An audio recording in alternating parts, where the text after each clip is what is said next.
Assalamualaikum warahmatullahi wabarakatuh.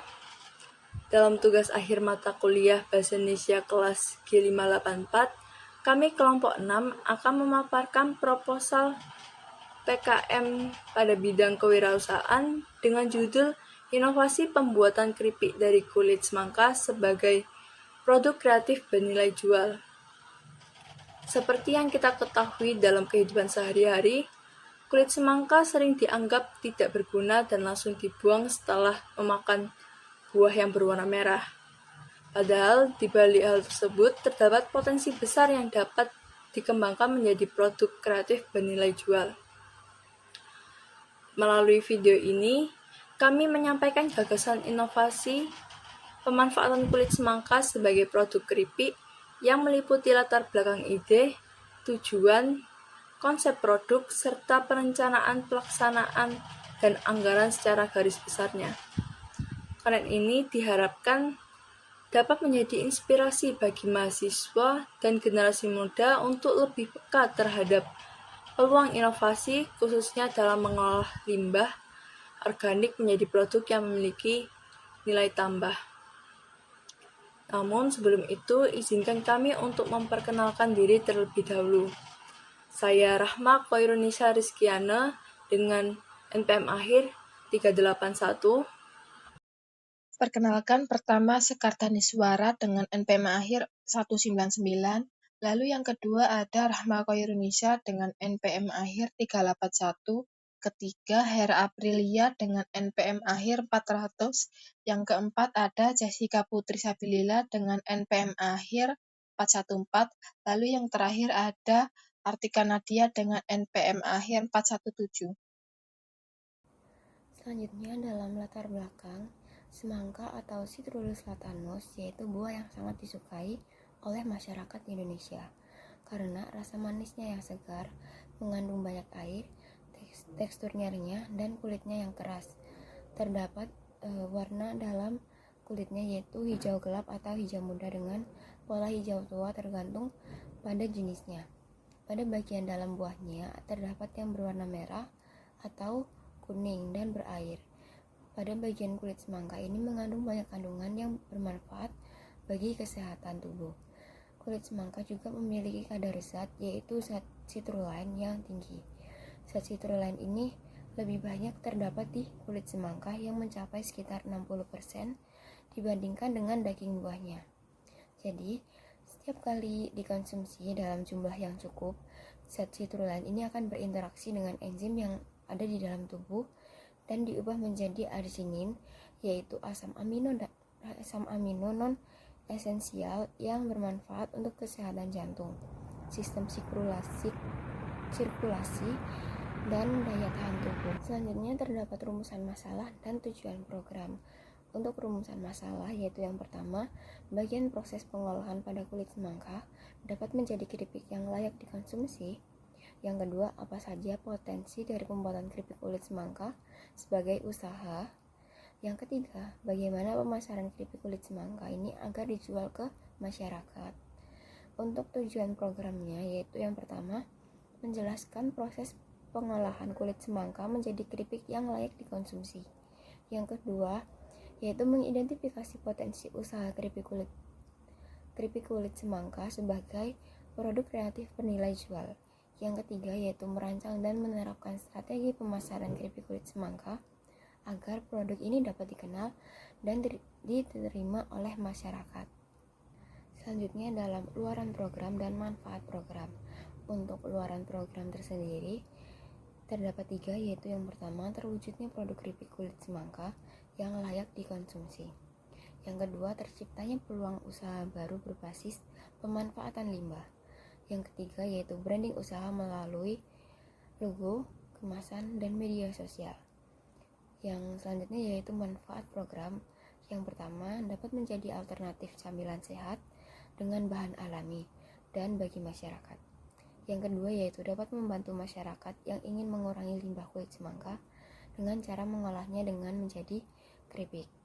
Dan yang terakhir yaitu dapat menjadi ide usaha baru bagi masyarakat. Bagian proposal selanjutnya ada bab 2, yaitu mengenai gambaran umum dan rencana usaha. Yang pertama ada kondisi umum. Kelompok kami menjelaskan bahwa kulit semangka merupakan bagian buah yang selama ini jarang dimanfaatkan dan umumnya dibuang setelah dimakan buah yang berwarna merah. Padahal bagian putih kulit semangka atau albedo memiliki kandungan nutrisi yang cukup tinggi seperti vitamin A, B6, C, serta mineral potasium, magnesium, dan seng. Selain itu, kulit semangka juga mengandung zat sirkulin yang bermanfaat bagi tubuh untuk kesehatan. Kondisi ini membuka peluang usaha baru karena kulit semangka mudah diperoleh dan belum banyak dimanfaatkan oleh usahawan lainnya. Oleh karena itu, pengolahan kulit semangka menjadi keripik akan berpotensi menjadi produk kreatif yang bernilai jual.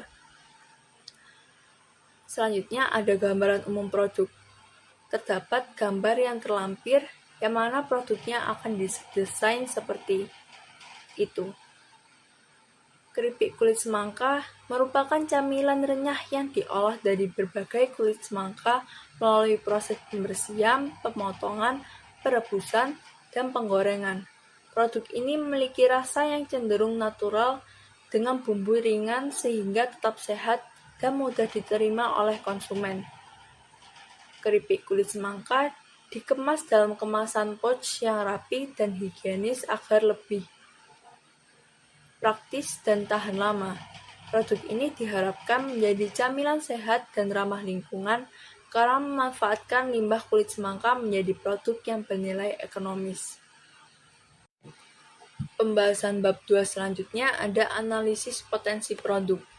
Pemanfaatan kulit semangka sebagai bahan dasar camilan merupakan inovasi yang muncul dari banyaknya limbah kulit buah yang belum dimanfaatkan secara optimal.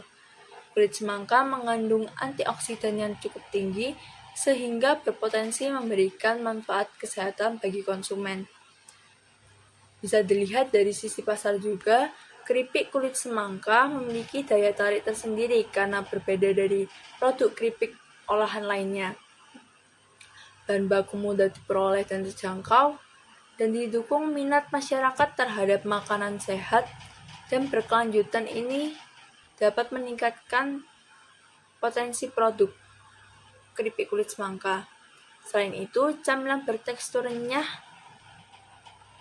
dan jumlah pesaingnya masih terbatas juga membuka peluang besar untuk pengembangan dan berbeda dari produk lainnya, sehingga ini dapat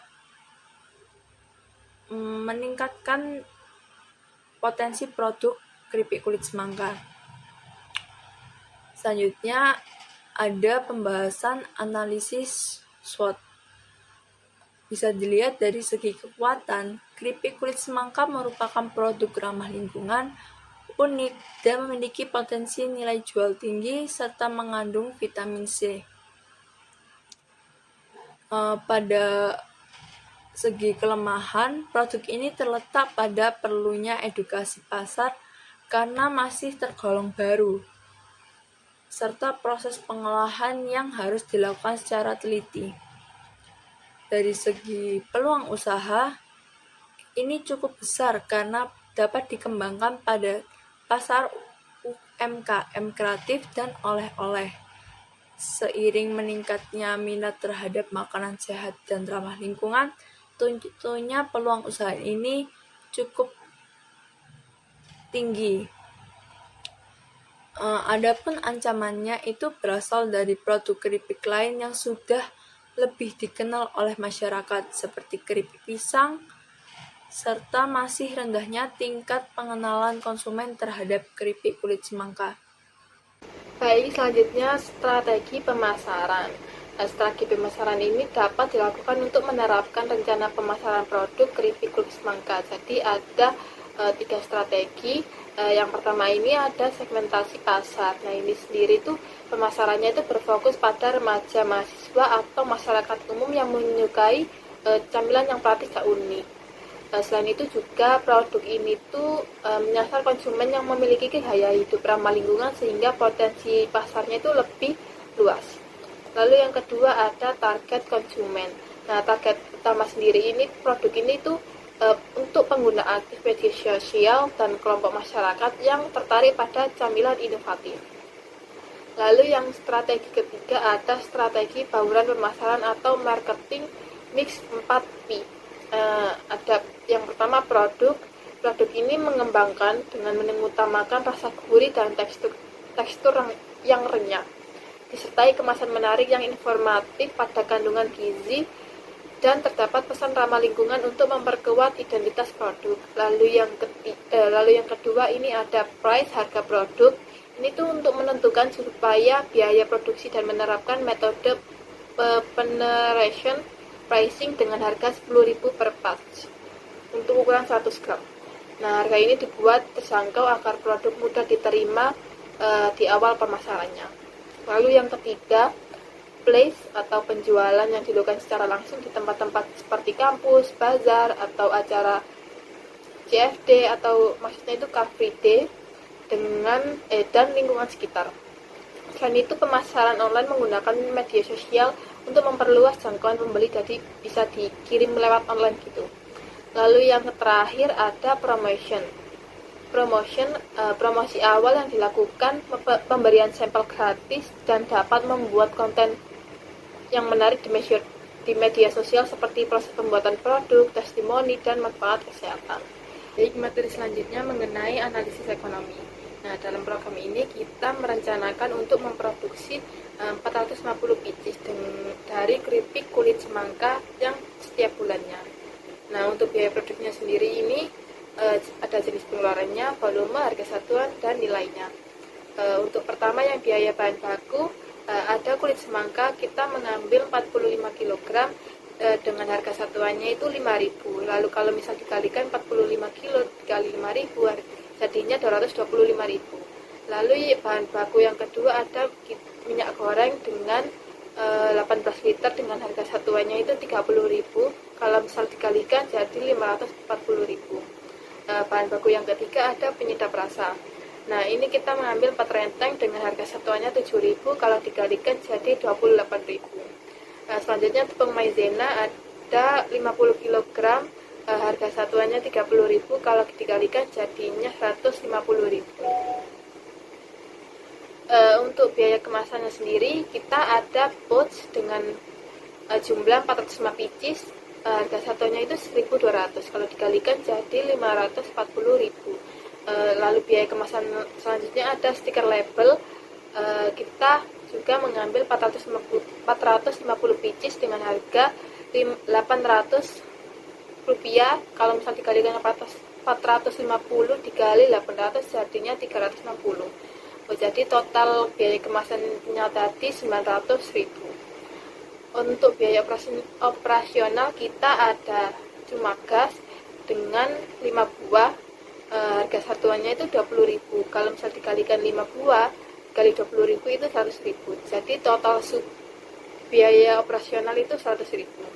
Kalau kita gabungan dari biaya bahan baku sama biaya kemasan sama biaya operasional itu tadi ketemu 1.943. Biaya produksinya sendiri kan tadi kita mau merencanakan 450 piece dengan harga ketemu harga 1.943.000. Nah, HPP-nya per pos itu 1.943.000 dibagi 450 pieces itu ketemu 4.318. Lalu harga jual produknya per pot kita niatnya mau dengan harga 10.000. Jadinya omset per bulan 10.000 dikali 450 pieces ketemu 4.500. Jadinya laba bersihnya 4.500 dikurangi sama tadi 1.943.000 ketemu 2.557.000. Nah, selanjutnya ini biar usaha ini akan meningkat efisiensi operasional produk, diantaranya ada perhitungan BEP atau break even point. Nah, rumus dari BEP itu production cost dibagi total produk. Jadinya 1.943.000 dibagi 450 pos tadi ketemu 4.318. Lalu yang ke return cost ratio, rumusnya total income dikurangi total cost tadi, 4.500.000 dikurangi 1.943.000 ketemu 2.557.000. Ini karena nilainya lebih dari 1 yaitu 2,5 maka dianggap layak. Lalu jangka waktu pengembaliannya, biaya produksi dibagi per bulan itu 1.943.000 dibagi 2.557.000 sama dengan 0,7 bulan. Hal ini menunjukkan bahwa modal akan kembali setelah periode produksi selama kurang dari 1 bulan. Kemudian di sini ada metode pelaksanaan. Nah, di dalam metode pelaksanaan ini membahas tentang input dan juga pelaksanaan praproduksi. Nah, input ini menjelaskan tentang apa saja alat dan bahan yang digunakan dalam pembuatan keripik kulit semangka. Nah, alat yang digunakan yaitu ada pisau, mangkok, telenan, nampan, kompor, penggorengan, kemasan, spatula, dan juga tirisan untuk setelah digoreng. Kemudian ada bahan yang digunakan yaitu tentunya semangka yang diambil kulitnya aja, lalu ada tepung maizena, penyedap rasa, minyak goreng, dan bawang putih bubuk. Kemudian untuk metode praproduksi dapat dilakukan dengan diskusi awal untuk pemahaman ide produk, lalu melakukan riset sederhana mengenai kulit semangka, kemudian menyusun rancangan proses pembuatan keripik, dan melakukan survei bahan baku. Lalu yang terakhir, melaksanakan percobaan awal dalam skala kecil. Kemudian ada pelaksanaan produksi dan pasca produksi. Nah, yang pertama yaitu pelaksanaan produksi ini menjelaskan tentang bagaimana proses kulit semangka dijadikan keripik.